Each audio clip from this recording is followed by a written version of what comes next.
നീളത്തിൽ കനം കുറഞ്ഞ് അരിഞ്ഞതാണ്. ഇതിലേക്ക് ഇനി 1/2 ടീസ്പൂൺ മഞ്ഞൾപ്പൊടി ചേർത്ത് കൊടുക്കാം. ആവശ്യത്തിന് ഉപ്പ്,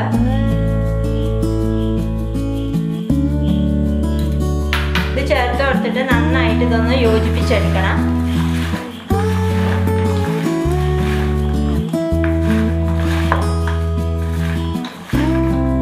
ഉപ്പും മഞ്ഞൾപ്പൊടിയും ചേർത്ത് നന്നായിട്ട് യോജിപ്പിച്ചെടുത്തിട്ടുണ്ട്. ഇത് ഇനി ഒരു 10 മിനിറ്റ് മാറ്റി വെക്കാം.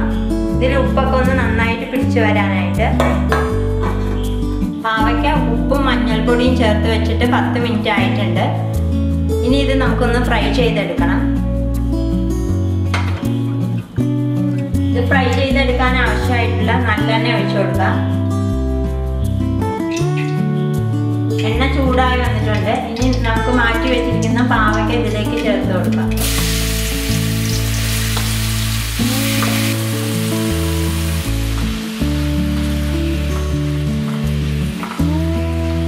പാവയ്ക്ക നന്നായിട്ട് ഫ്രൈ ആയി വന്നിട്ടുണ്ട്. ഇനി ഇത് നമുക്കൊരു പാത്രത്തിലേക്ക് മാറ്റാം.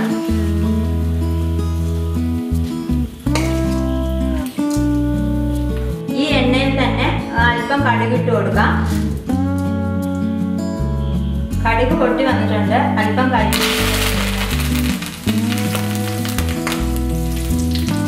ഒരു 20 വെളുത്തുള്ളി നീളത്തിൽ അരിഞ്ഞത്, ഒരു വലിയ കഷ്ണം ഇഞ്ചി ഇതിലേക്ക് ചേർത്ത് കൊടുത്തിട്ട് ഇത് നന്നായിട്ടൊന്ന് വഴറ്റിയെടുക്കണം.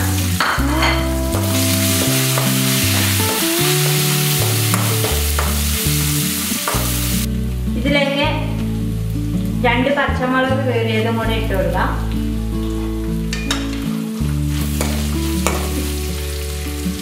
അപ്പൊ ഈ ഇഞ്ചിയും വെളുത്തുള്ളിയൊക്കെ നന്നായിട്ട് വഴറ്റിയെടുത്തിട്ടുണ്ട്.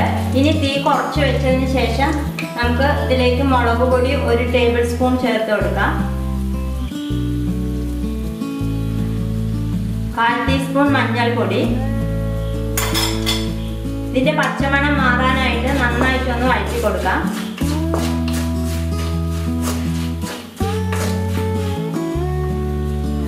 ഈ മുളക് പൊടിയുടെയൊക്കെ പച്ചമണം മാറി വന്നിട്ടുണ്ട്.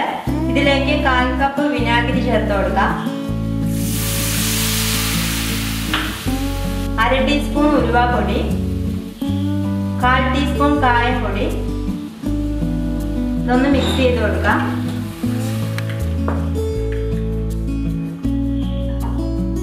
നേരത്തെ മാറ്റി വെച്ചിരിക്കുന്ന പാവയ്ക്ക വറുത്തതും കൂടെ ഇതിലേക്ക് ചേർത്ത് കൊടുക്കാം. എന്നിട്ട് യോജിപ്പിച്ചെടുക്കണം. ഇത് നന്നായിട്ട് യോജിപ്പിച്ചെടുത്തിട്ടുണ്ട്. ഇതിലേക്ക് 1 ടീസ്പൂൺ ശർക്കര പാനിയും കൂടെ ചേർത്ത് കൊടുക്കാം. ഇനി ഉപ്പ് നോക്കിയിട്ട് ആവശ്യമെങ്കിലും ഉപ്പ് ചേർത്ത് കൊടുക്കണം.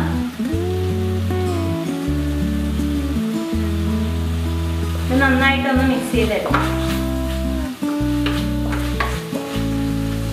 ഉപ്പും പുളി എരിവും ഒക്കെ നന്നായിട്ട് പിടിച്ചു വന്നിട്ടുണ്ട്. ഇത് അടുപ്പത്തു നിന്ന് നമുക്ക് മാറ്റാം. ഫ്രണ്ട്സ്, നമ്മുടെ രുചികരമായ പാവയ്ക്ക അച്ചാർ ഇവിടെ തയ്യാറായിട്ടുണ്ട്. നിങ്ങൾക്ക് ഈ വീഡിയോ ഇഷ്ടമായെങ്കിൽ ലൈക്ക് ചെയ്യുക, സബ്സ്ക്രൈബ് ചെയ്യുക, നിങ്ങളുടെ അഭിപ്രായങ്ങൾ കമന്റിലൂടെ അറിയിക്കുക. ഇനിയൊരു വീഡിയോയുമായി കാണാം. ബൈ.